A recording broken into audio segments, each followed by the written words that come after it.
Hello दोस्तों, आपके अपने YouTube channel learn with Ajay sir में फिर से आपका स्वागत है। हिस्ट्री के नेक्स्ट सेशन को लेकर के आगे बढ़ाएंगे हम।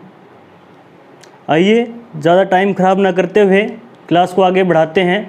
पिछली क्लासेस में हमने खिलजी वंश को कंप्लीट किया था और वो आज उसी से आगे बढ़ाएंगे।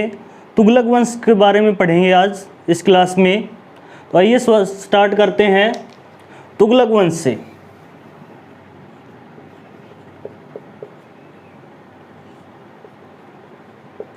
तुगलक वंश, तुगलक वंश का शासनकाल कब से कब तक रहा था ये पढ़ेंगे।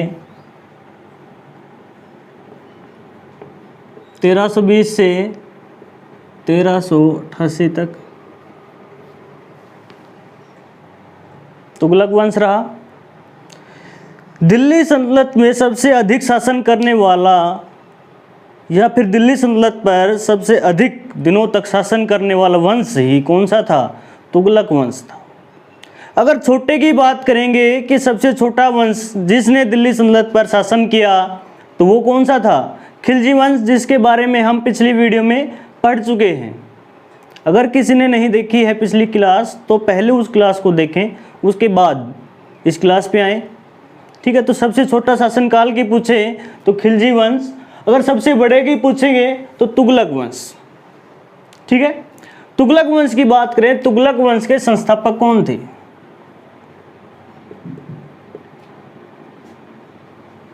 संस्थापक की बात करेंगे तुगलक वंश के संस्थापक की बात करेंगे तो कौन था दोस्तों? गयासुद्दीन तुगलक। गयासुद्दीन तुगलक। ठीक है, गयासुद्दीन तुगलक तुगलक वंश का संस्थापक था। अब ये गयासुद्दीन तुगलक गद्दी पर कब बैठा? ये बैठा 1320 में। 1320 से लेकर के 1325 तक किसने शासन किया? किसने? गयासुद्दीन तुगलक ने। ठीक है, मुबारक शाह खिलजी की हत्या करके गयासुद्दीन तुगलक है ये गद्दी पर बैठा था और तुगलक वंश की स्थापना की थी। ठीक है, अब गयासुद्दीन तुगलक ने शासक बनने के बाद में क्या किया? सुल्तान एक उपाधि धारण की थी इसने।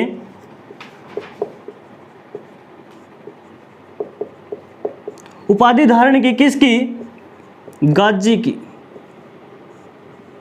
गाजी की उपाधि धारण की।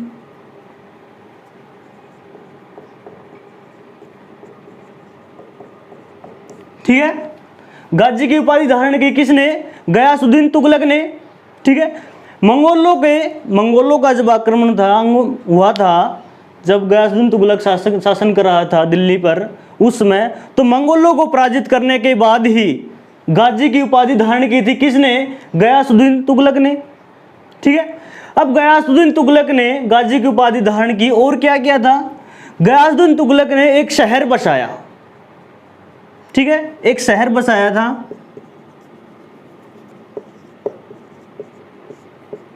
जिसका नाम क्या था?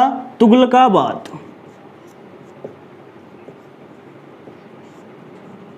तुगलकाबाद नामक शहर की स्थापना की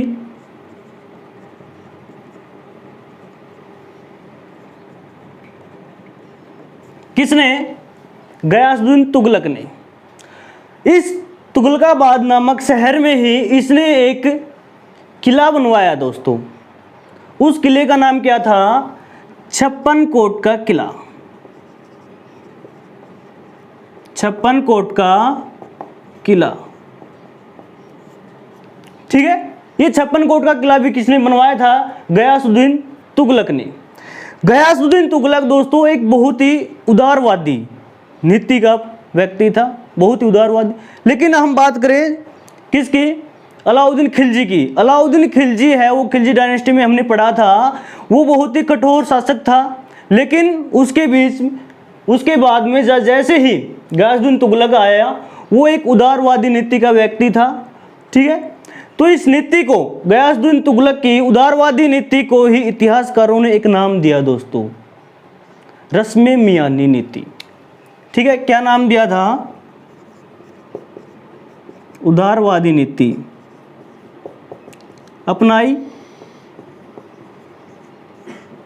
और इस उदारवादी नीति को ही इतिहास में जाना जाता है किसके नाम से? रस्मे-मियानी।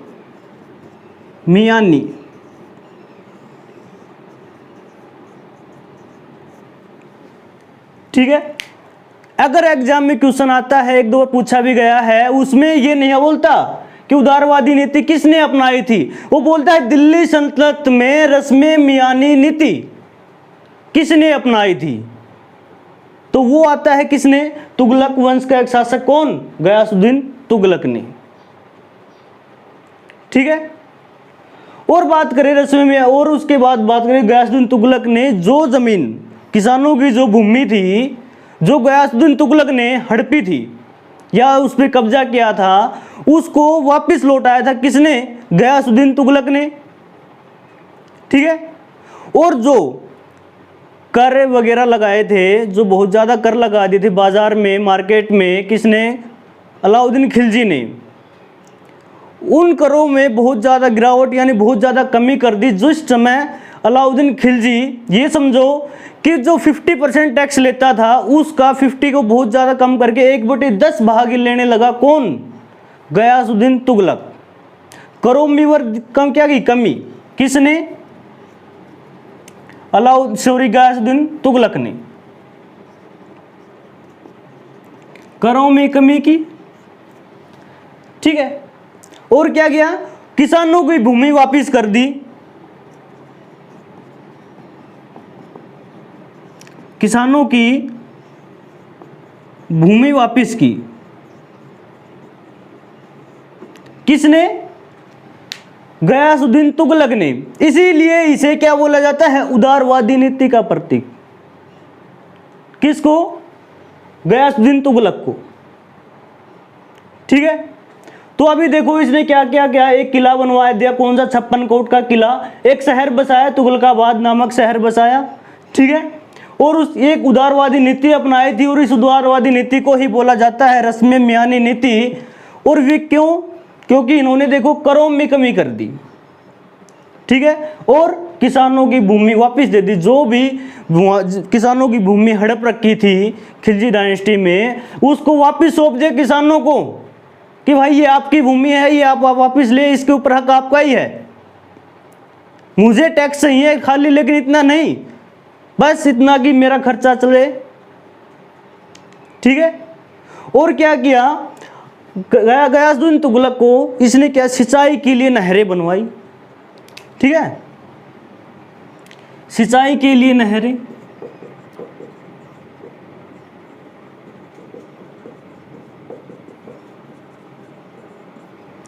सिंचाई के लिए नहरें, यानी उस समय का बंसीलाल कौन था? गयासुद्दीन तुगलक। क्योंकि हरियाणा में नहरों का विकास या नहरों का जन्मदाता किसे कहा जाता है?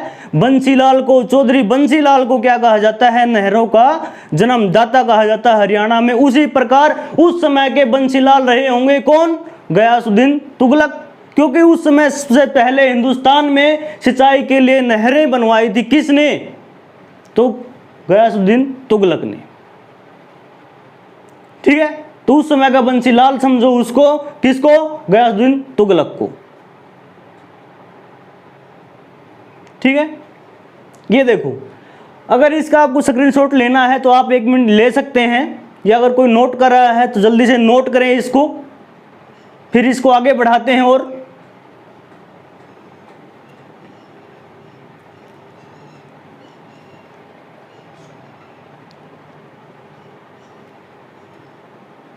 ले लिया होगा स्क्रीनशॉट, इसको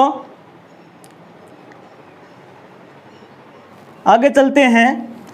इसी के शासनकाल में दोस्तों एक प्रसिद्ध सूफी संत हुए हैं। गयासुद्दीन तुगलक के शासनकाल में एक प्रसिद्ध सूफी संत हुए हैं,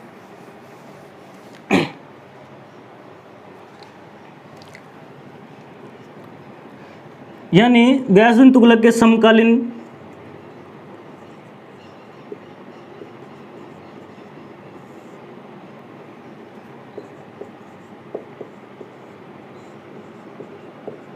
सूफी संत कौन हुए? वो हुए हजरत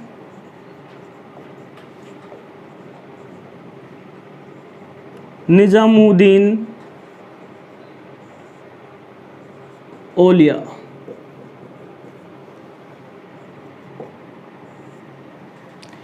एक प्रसिद्ध सूफी संत थे दोस्तों हजरत निजामुद्दीन औलिया। ये समकालीन हुए किसके? गयासुद्दीन तुगलक के।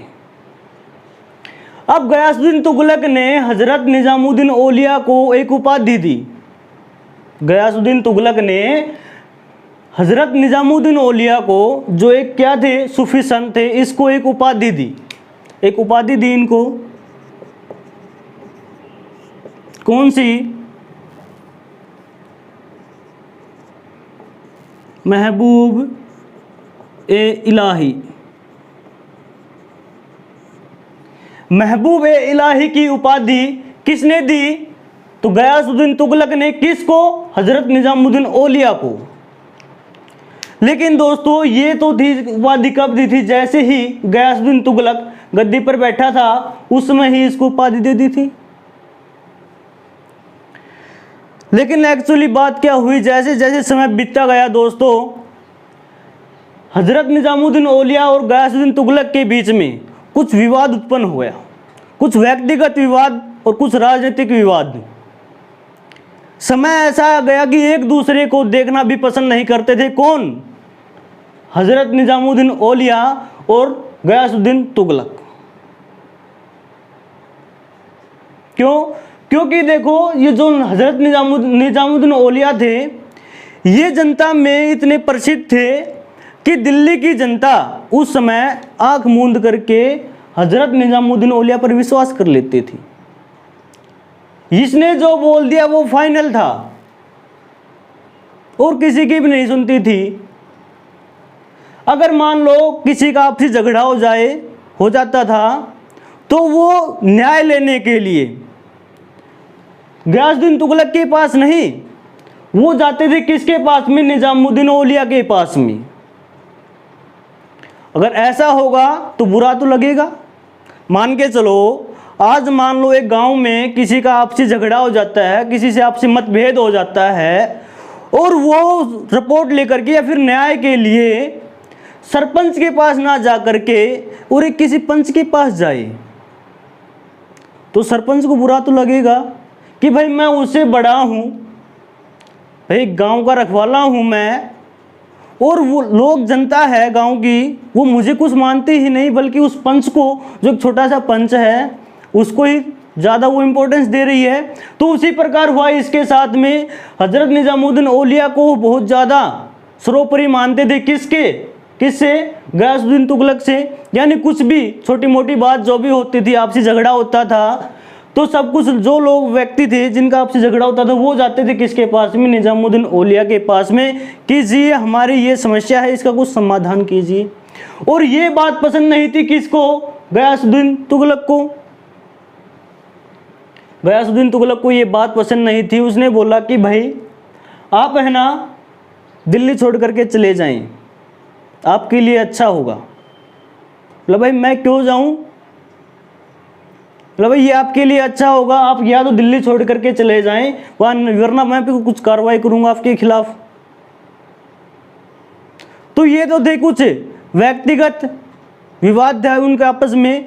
और अगर बात करें कुछ राजनीतिक विवाद, बताते हैं कि निजामुद्दीन औलिया ने जब खिलजी डायनेस्टी से कुछ कर्ज लिया था और जब गयासुद्दीन तुगलक गद्दी पर बैठे, उसने देखा भाई कि किसने कितना कर्ज ले रखा है, क्यों ना उनसे वापसी की जाए, उनसे वसूली की जाए। तो उस लिस्ट में नाम था हजरत निजामुद्दीन औलिया का भी। ठीक है, अब हजरत निजामुद्दीन औलिया के पास संदेश भिजवा दिया किसने? गयासुद्दीन तुगलक ने, कि भाई आपने जो खिलजी डायनेस्टी से जो भी कर्ज लिया था उसको वापस कीजिए। लेकिन वो हजरत निजामुद्दीन औलिया ने वापस संदेश भेजा कि भाई जो पीछे था वो गया पीछे, कर्ज वर्ज कुछ नहीं मिलेगा भाई वापस। अब आप देखो आगे कैसे क्या चलाना है भाई, पीछे जो मैंने किया वो मैंने किया। जो पीछे डायनेस्टी थी उसके साथ चले गई, जो पीछे के शासक थे उनके साथ वो बात ही चली गई। तो इस चीज को लेकर के भी मतभेद हो गए। तो इसलिए एक दूसरे को ये पसंद नहीं करते थे। कौन? निजामुद्दीन औलिया, गयासुद्दीन तुगलक। ये नहीं कि भाई हजरत निजामुद्दीन औलिया भूंडे थे, ये भी फेरम लवली लगाते थे। ठीक है, तो ये था, एक उपाधि दी थी महबूब इलाही की। आपसे डायरेक्ट क्वेश्चन पूछता है भाई गयासुद्दीन तुगलक के समकालीन प्रसिद्ध सूफी संत कौन थे? हजरत निजामुद्दीन औलिया। ठीक है, अब गयासुद्दीन तुगलक के एक पुत्र था जिसका नाम था जोना खां। किसका पुत्र था? किसका? गयासुद्दीन तुगलक का, जिसका नाम था जोना खां। जोना खां ये पुत्र था किसका भाई? गयासुद्दीन तुगलक का। 1323 में गयासुद्दीन तुगलक जोना खां को एक अभियान पर भेजता है, तेलंगाना अभियान पर। तेलंगाना अभियान पर।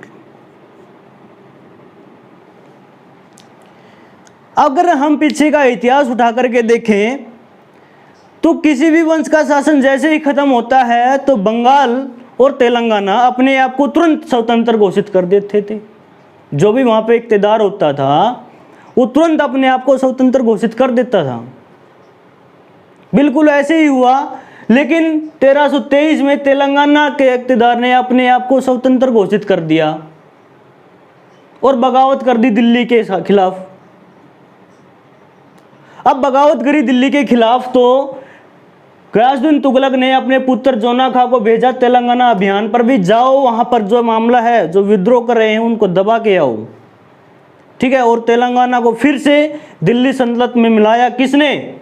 जोना खां ने। जोना खां वहां गया, विद्रोह को दबाया और फिर से तेलंगाना को दिल्ली सल्तनत में मिलाया। और उस समय तेलंगाना का नाम रख दिया उसने, क्या? सुल्तानपुर। सुल्तानपुर नाम रखा। ठीक है, सुल्तानपुर नाम रखा किसका? तेलंगाना का। किसने? जोना खां ने। जोना खां कौन था? गयासुद्दीन तुगलक का पुत्र। ठीक है, अगर आप इसका स्क्रीनशॉट लेना चाहते हैं तो जल्दी से लीजिए एक बार, फिर इसको आगे बढ़ाते हैं।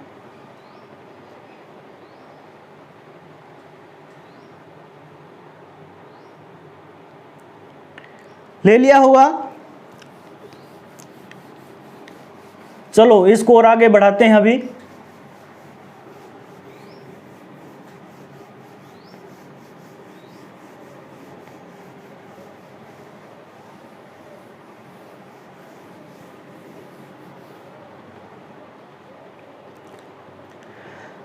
सब कुछ सही चल रहा था दोस्तों, लेकिन अभी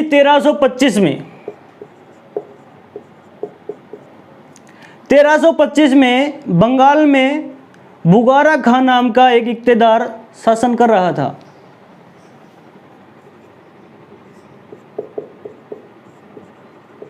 बुगारा खां नामक इक़्तिदार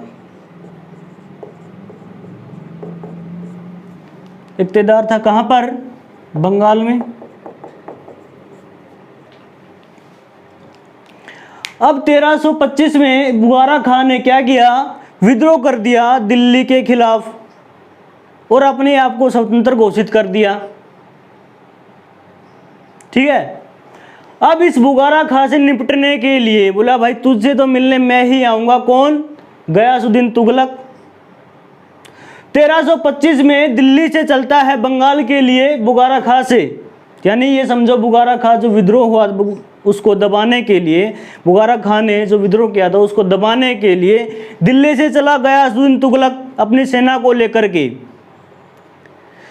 जैसे ही वो यहाँ से निकला और बीच आधे रास्ते में पहुँचा तो हजरत निजामुद्दीन औलिया ने दिल्ली की जनता से कहा कि भाई अब आपका शासक, आपका सुल्तान दिल्ली वापस नहीं आ पाएगा, तो अब आपको है ना जोना खा जो उसका पुत्र था उसको ही अपना शासक मान लीजिए।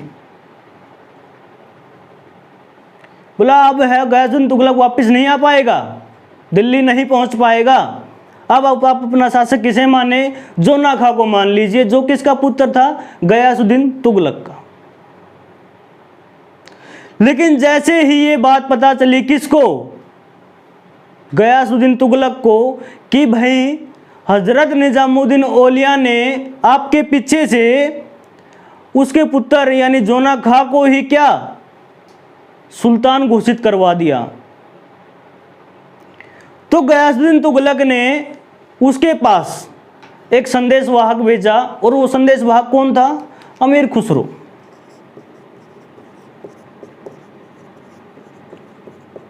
अमीर खुसरो को भेजा।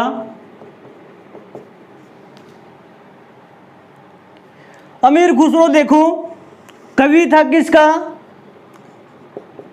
ये कवि था किसका? गयासुद्दीन तुगलक का।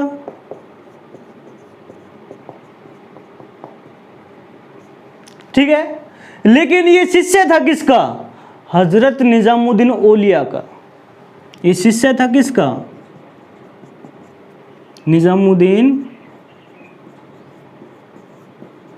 औलिया का।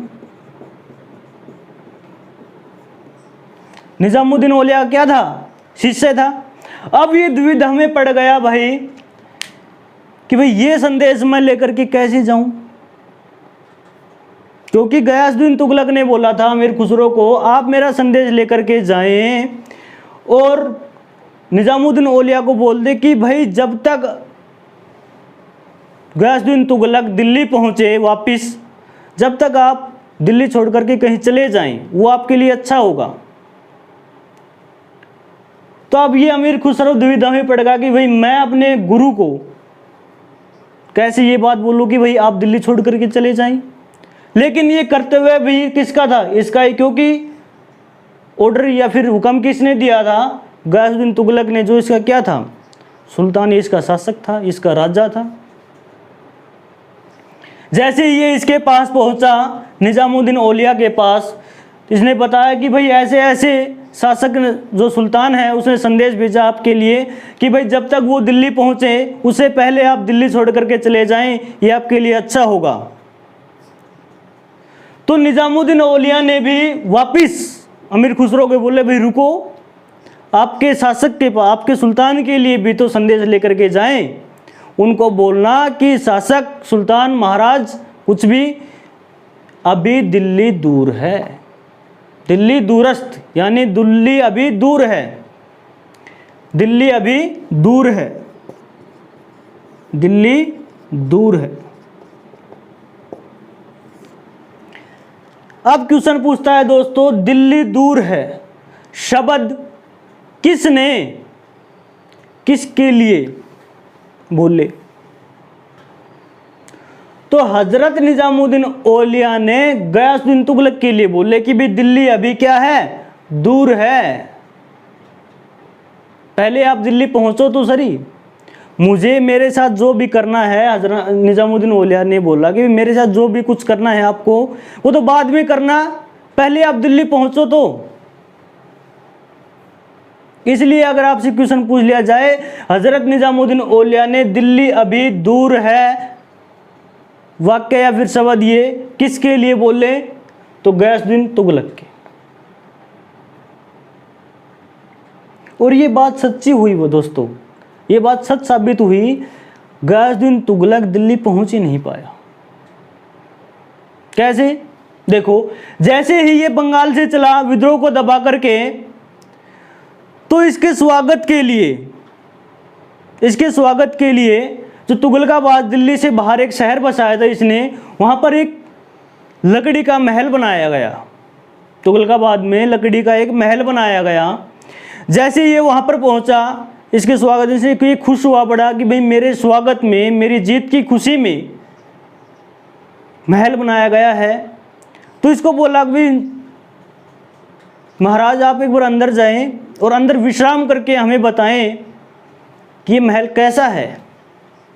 जैसे ही ये गयासुद्दीन तुगलक है अंदर जाता है और विश्राम करता है, तो बताते हैं कि महल में आग लगा दी गई, लकड़ी का तो महल था ही, उसमें आग लगा दी गई और वहीं पे गयासुद्दीन तुगलक जल जाके राख हो जाते हैं, यानी उनकी मृत्यु हो जाती है दोस्तों। किनकी? गयासुद्दीन तुगलक की। तो इसलिए बोलते हैं कि दिल्ली कभी पहुंचे ही नहीं। कौन? गयासुद्दीन तुगलक। इनके लिए तो दिल्ली दूर ही थी, क्योंकि ये तुगलकाबाद ही पहुंचे थे, दिल्ली नहीं पहुंचे थे। ठीक है, अब आता है गयासुद्दीन तुगलक का मकबरा कहां पर है। मकबरा की बात करेंगे गयासुद्दीन तुगलक का। मकबरा ये कहां पर है? ये तुगलकाबाद में ही है।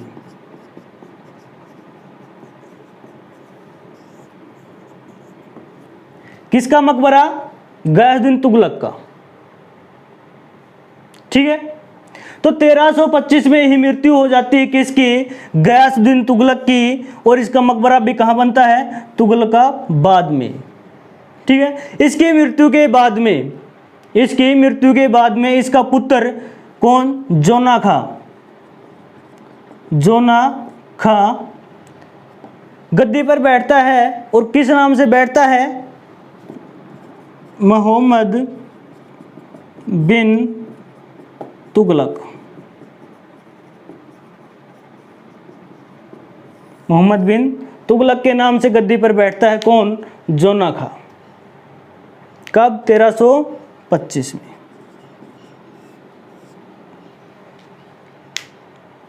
एक बार इसका स्क्रीनशॉट ले लीजिए अगर लेना चाहते हैं जल्दी से। ले लिया हुआ स्क्रीनशॉट यहाँ पे दोस्तों आपने। हाँ देखो, ये थोड़ी मिस्टेक हो गई। ये है तुगलक वंश है, ये 1414 तक रूल करेगा दिल्ली सल्तनत पर। 1414 तक रूल करेगा। यहाँ पे 1320 से लेकर के 1414 तक दिल्ली सल्तनत पे रूल करेगा। ठीक है, इसको करेक्शन है उसको सही कर लेना। ठीक है,